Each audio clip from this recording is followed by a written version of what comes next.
ಪ್ರಿಯ ಸ್ನೇಹಿತರೆ, ನಾನು ನಿಮ್ಮ ಸಚಿನ್ ರತ್ನಾಕರ್. ಇಂದು ಜಗತ್ತಿನಲ್ಲಿ ತುಂಬಾ ಚರ್ಚೆಗೆ ಕಾರಣವಾಗಿರುವ ಒಂದು ಸೆನ್ಸಿಟಿವ್ ವಿಷಯದ ಬಗ್ಗೆ ಮಾತನಾಡೋಣ. ಇತ್ತೀಚೆಗೆ ಎಪ್ಸ್ಟೈನ್ ಫೈಲ್ಸ್ ಎನ್ನುವ ಕೆಲವು ಕೋರ್ಟ್ ಡಾಕ್ಯುಮೆಂಟ್ಸ್ಗಳು ಪಬ್ಲಿಕ್ ಆಗಿವೆ. ಈ ದಾಖಲೆಗಳು ಹಲವಾರು ವರ್ಷಗಳಿಂದ ನಡೆಯುತ್ತಿದ್ದ ಆರೋಪಗಳ ಬಗ್ಗೆ ಹೊಸ ಪ್ರಶ್ನೆಗಳನ್ನು ಎಬ್ಬಿಸುತ್ತಿವೆ. ಸ್ನೇಹಿತರೆ, ಈ ವಿಡಿಯೋದಲ್ಲಿ ಯಾವುದೇ ವ್ಯಕ್ತಿಯ ಬಗ್ಗೆ ತೀರ್ಪು ಕೊಡುವುದಿಲ್ಲ. ಆಲ್ರೆಡಿ ಚಾಲ್ತಿಯಲ್ಲಿ ಇರುವ ಕೆಲವೊಂದಿಷ್ಟು public information, openly reported facts ಗಳ ಬಗ್ಗೆ ಮತ್ತು ಕೋರ್ಟ್ ರಿಲೀಸ್ ಮಾಡಿರುವಂತಹ ಡಾಕ್ಯುಮೆಂಟ್ಸ್ ಗಳ ಆಧಾರದ ಮೇಲೆ ಮಾತ್ರ ಎಕ್ಸ್ಪ್ಲೈನ್ ಮಾಡ್ತಾ ಇದ್ದೀನಿ ಸ್ನೇಹಿತರೆ. ಹಾಗಾದ್ರೆ ಎಪ್ಸ್ಟೈನ್ ಫೈಲ್ಸ್ ಅಂದ್ರೇನು, ಯಾಕೆ ಇದು ಮತ್ತೆ ಸುದ್ದಿಯಲ್ಲಿದೆ ಮತ್ತು ಇದರಲ್ಲಿ ಏನು ಮಾಹಿತಿಗಳು ಹೊರಬಂದಿವೆ ಎಂಬುದನ್ನು ಸಿಂಪಲ್ ಆಗಿ ಸ್ಟೆಪ್ ಬೈ ಸ್ಟೆಪ್ ನೋಡೋಣ. ಎಪ್ಸ್ಟೈನ್ ಅಂದ್ರೆ ಯಾರು? ಮೊದಲು ಎಪ್ಸ್ಟೈನ್ ಯಾರು ಎಂಬುದನ್ನು ತಿಳಿದುಕೊಳ್ಬೇಕು ಸ್ನೇಹಿತರೆ. ಜೆಫ್ರಿ ಎಪ್ಸ್ಟೈನ್ ಅಮೆರಿಕದ ಒಬ್ಬ ಫೈನಾನ್ಷಿಯಲ್ ಆಗಿದ್ದು ಹಲವು ಹೈ ಪ್ರೊಫೈಲ್ ವ್ಯಕ್ತಿಗಳ ಜೊತೆಗೆ ಸಂಪರ್ಕವನ್ನು ಹೊಂದಿದ್ದಾನೆ. ಹಾಗಂತ ರಿಪೋರ್ಟ್ಸ್ ಗಳೇ ಹೇಳುತ್ತೆ 2000ರಿಂದ 2010ರ ನಡುವೆ ಅವನ ವಿರುದ್ಧ ಹಲವಾರು ಆರೋಪಗಳು ಬಂದಿದ್ದವು. 2008ರಲ್ಲಿ ಪಬ್ಲಿಕ್ ಅಲ್ಲಿ ನೋನ್ ಆಗಿದ್ದ ಒಂದು ಪ್ರಕರಣದಲ್ಲಿ ಅವನು ಗಿಲ್ಟಿ ಕೂಡ ಆಗ್ತಾನೆ, ಅಂದ್ರೆ ಜೈಲಿಗೆ ಕೂಡ ಹೋಗ್ತಾನೆ. ಅದಾದ ನಂತರ ಫೆಡರಲ್ ಚಾರ್ಜಸ್ ಆಧಾರವಾಗಿ ಮತ್ತೆ 2019ರಲ್ಲಿ ಇವನನ್ನು ಬಂಧನ ಮಾಡಲಾಗುತ್ತೆ. ಈ ಬ್ಯಾಕ್ ಗ್ರೌಂಡ್ ಇಲ್ಲಿದ್ರೆ ಮಾತ್ರ ನಿಮಗೆ ಎಪ್ಸ್ಟೈನ್ ಫೈಲ್ಸ್ ಬಗ್ಗೆ ಗೊತ್ತಾಗೋದು ಸ್ನೇಹಿತರೆ. ಎಪ್ಸ್ಟೈನ್ ಫೈಲ್ಸ್ ಅಂದ್ರೆ ಇದರಲ್ಲಿ ಎಪ್ಸ್ಟೈನ್ ಅನ್ನೋದು ಒಬ್ಬ ಫೈನಾನ್ಸರ್, ಒಬ್ಬ ಕ್ರಿಮಿನಲ್ ನ ಹೆಸರಾಗಿರುತ್ತೆ. ಈಗ ನಾನು ವಿಷಯಕ್ಕೆ ಬರ್ತೇನೆ, ಎಪ್ಸ್ಟೈನ್ ಫೈಲ್ಸ್ ಅಂದ್ರೇನು ಅಂತ. ಎಪ್ಸ್ಟೈನ್ ಫೈಲ್ಸ್ ಅಂದ್ರೆ ಕೋರ್ಟ್ ನಲ್ಲಿ ಕೆಲವೊಂದಿಷ್ಟು ಸೀಲ್ಡ್ ಆಗಿದ್ದ ಕೆಲವು ಲೀಗಲ್ ಡಾಕ್ಯುಮೆಂಟ್ಸ್. ಇವುಗಳಲ್ಲಿ ಹಲವಾರು ವಿಕ್ಟಿಮ್ಸ್ ಗಳ ಟೆಸ್ಟಿಮನೀಸ್ ಇದೆ ಮತ್ತು ಸ್ಟೇಟ್ಮೆಂಟ್ ಗಳಿವೆ ಮತ್ತು ಡಿಪಾಸಿಷನ್ ಗಳಿದೆ ಮತ್ತು ಕೆಲವೊಂದಿಷ್ಟು ಪ್ರಮುಖವಾದ ಹೆಸರುಗಳಿವೆ. ಸ್ನೇಹಿತರೆ, ಕೆಲವೊಂದಿಷ್ಟು ಮೈನರ್ ಯುವತಿಯರನ್ನು ಎಪ್ಸ್ಟೈನ್ ಎಂಬುವಾತ ಒಂದು ಬಂಗಲೆಯಲ್ಲಿ ಇಟ್ಟು ಟಾರ್ಚರ್ ಮಾಡ್ತಾ ಇದ್ದ. ಅಲ್ಲಿಗೆ ಹಲವೊಂದಿಷ್ಟು ಹೈ ಪ್ರೊಫೈಲ್ ವ್ಯಕ್ತಿಗಳು ಹೋಗ್ತಾ ಇದ್ರು ಅಂತ ಹೇಳಿ ಸುದ್ದಿ ಹರಿದಾಡುತ್ತೆ. ಈ ಸುದ್ದಿಯ ಆಧಾರದ ಮೇಲೆ ಕೋರ್ಟ್ ನಲ್ಲಿ ತನಿಖೆ ಆಗುತ್ತೆ. ಕೆಲವೊಂದಿಷ್ಟು ಸಾಕ್ಷಿಗಳಿರುತ್ತೆ. ಅದೇ ನಾನು ಈಗ ಅಷ್ಟೇ ಹೇಳಿದ್ದು.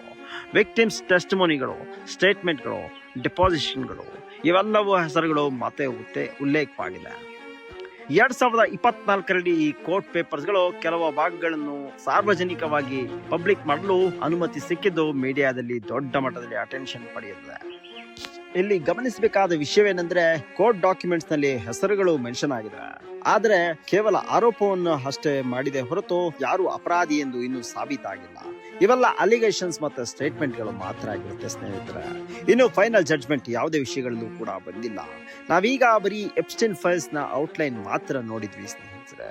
ಹಾಗಾದ್ರೆ ಏನು ಮಾಹಿತಿಗಳು ಹೊರಬಂದಿವೆ ಅಂತ ನೀವು ಕೇಳಿದ್ರೆ, ಆ ಪುಟಾಣಿ ಮಕ್ಕಳು ಕೊಟ್ಟಿರುವಂತಹ ಸ್ಟೇಟ್ಮೆಂಟ್ಗಳು, ಅದೇ ರೀತಿ ಎಪ್ಸ್ಟೈನ್ ಎಲ್ಲೆಲ್ಲಿ ತಿರುಗಾಡಿದ್ದಾನೆ ಎಂಬುವಂತ ಟ್ರಾವೆಲ್ ಲಾಗ್ಸ್ಗಳು ಮತ್ತು ಹೈ ಪ್ರೊಫೈಲ್ ಹೆಸರುಗಳ ಉಲ್ಲೇಖ ಇಲ್ಲಿ ಆಗಿದೆ ಸ್ನೇಹಿತರೆ. ಅದೇ ರೀತಿ ಪಾಪ ಪುಟಾಣಿ ಮಕ್ಕಳು ಯಾರ್ಯಾವ ವ್ಯಕ್ತಿ ಬಂದಿದ್ರು, ಏನೇನು ಮಾಡಿದ್ರು ಅನ್ನೋ ಕರಾಳ ಸತ್ಯವನ್ನು ಕೂಡ ಬಿಚ್ಚಿಟ್ಟಂತ ವಿಷಯ ಇದು. ಹಾಗಾದ್ರೆ ಈ ವಿಷಯಗಳು ಯಾಕೆ ಇಷ್ಟೊಂದು ಗೌಪ್ಯವಾಗಿದ್ದು ಇಷ್ಟೊಂದು ವರ್ಷ? ಇಂಥ ಮಕ್ಕಳ ಮೇಲೆ ನಡೆದಂತ ದೌರ್ಜನ್ಯದ ಬಗ್ಗೆ ಯಾಕೆ ಯಾರು ಮಾತಾಡಲಿಲ್ಲ? ಅದು ಈಗ ಚರ್ಚೆಗೆ ಬರ್ತಾ ಇದೆ ಸ್ನೇಹಿತರೆ. ಇಂಥ ಎಷ್ಟೋ ವಿಚಾರಗಳು ನಮ್ಮಲ್ಲ ನಡುವೆ ನಡೆದಿರ್ತವೆ ಒಮ್ಮೊಮ್ಮೆ, ಆದ್ರೆ ಯಾಕೆ ಇಷ್ಟು ದೊಡ್ಡ ಮಟ್ಟದಲ್ಲಿ ಚರ್ಚೆ ಆಗಲ್ಲ ಅಂತೀರಾ? ನೋಡಿ, ಈ ಎಪ್ಸ್ಟೈನ್ ಫೈಲ್ಸ್ ಚರ್ಚೆಗೆ ಬರೋಕೆ ಮೇನ್ 3 ರೀಸನ್ಸ್ಗಳಿದೆ. ಮೊದಲನೇದಾಗಿ ಹೈ ಪ್ರೊಫೈಲ್ ನೆಟ್ವರ್ಕ್. ಎಪ್ಸ್ಟೈನ್ ರಾಜಕೀಯ ನಾಯಕರುಗಳೊಂದಿಗೆ, ಉದ್ಯಮಿಗಳೊಂದಿಗೆ, ಮಾಧ್ಯಮ ವ್ಯಕ್ತಿಗಳೊಂದಿಗೆ ಇಂಥವರ ಜೊತೆ ಸಂಪರ್ಕವನ್ನು ಹೊಂದಿರ್ತಾನೆ ಅಂತ ಪಬ್ಲಿಕ್ ರಿಪೋರ್ಟ್ ಅಲ್ಲಿ ಬಂದಿದೆ. ಹಾಗಾಗಿ ಜನರು ಅತ್ಯಂತ ಕ್ಯೂರಿಯಾಸಿಟಿಯಿಂದ ಈ ಕೇಸನ್ನು ಗಮನಿಸ್ತಿದ್ದಾರೆ.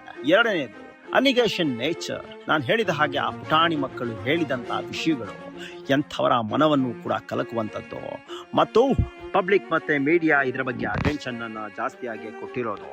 ಮೂರನೇದು ಪವರ್ಫುಲ್ ಪೀಪಲ್ ಮತ್ತು ಅಕೌಂಟಬಿಲಿಟಿ. ಜನರಲ್ಲಿ ಒಂದು ದೊಡ್ಡ ಪ್ರಶ್ನೆ, ಇದರಲ್ಲಿ ರಾಜಕೀಯ ಪ್ರೇರಿತ ವ್ಯಕ್ತಿಗಳಿದ್ದಾರೆ, ಹೈ ಇನ್ಫ್ಲುಯೆನ್ಸ್ ಇರುವಂತಹ ವ್ಯಕ್ತಿಗಳಿದ್ದಾರೆ. ಹಾಗಾದ್ರೆ ಇವರಿಗೆ ಏನಾಗುತ್ತೆ? ಇವರ ಮೇಲೆ ಗಿಲ್ಟಿ ಕಾಡುತ್ತಾ? ಇವರು ಅಪರಾಧಿಗಳಿಂದ ಸಾಬೀತಾಗುತ್ತಾ? ಇಂಥ ಹೈ ಪ್ರೊಫೈಲ್ ಕೇಸ್ಗಳು ಬಂದಾಗ ಈ ಜನಗಳಿಗೆ ಏನಾಗುತ್ತೆ? ತಮ್ಮ ಇನ್ಫ್ಲುಯೆನ್ಸ್ ಬಳಸಿ ಹೊರಗೆ ಬರ್ತಾರ?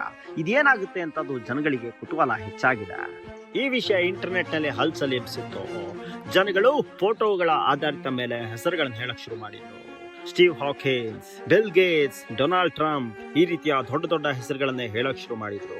ಆದರೆ ದೊಡ್ಡ ದೊಡ್ಡ ಮೀಡಿಯಾಗಳು ಕೂಡ ಈ ಹೆಸರನ್ನು ಹೇಳಕ್ಕೆ ಹೆದರ್ತಾ ಇದ್ದಾರೆ. ನ್ಯೂಟ್ರಲ್ ಸ್ಟ್ಯಾನ್ಸ್ ತಗೊಂಡಿದ್ದಾರೆ ಸ್ನೇಹಿತರೆ. ಇನ್ನು ಯಾವುದೇ ರೀತಿಯ ತೀರ್ಪು ಕೋರ್ಟ್ನಿಂದ ಬಂದಿಲ್ಲ. ಹಾಗಾಗಿ ಒಂದು ರೀತಿಯಲ್ಲಿ ಹೆಸರುಗಳನ್ನ ತೆಗೆದುಕೊಳ್ಳೋದು ಕೂಡ ತಪ್ಪಾಗುತ್ತೆ.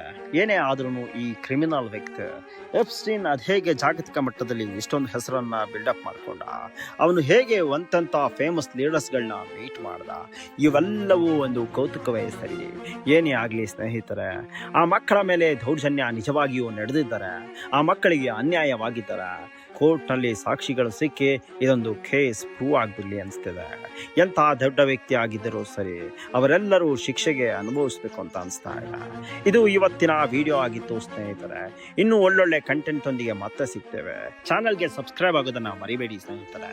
ನಿಮ್ಮ ಪ್ರೀತಿ ನಮ್ಮ ಮೇಲೆ ಹೀಗೆ ಇರಲಿ. ಧನ್ಯವಾದಗಳು ಸ್ನೇಹಿತರೆ.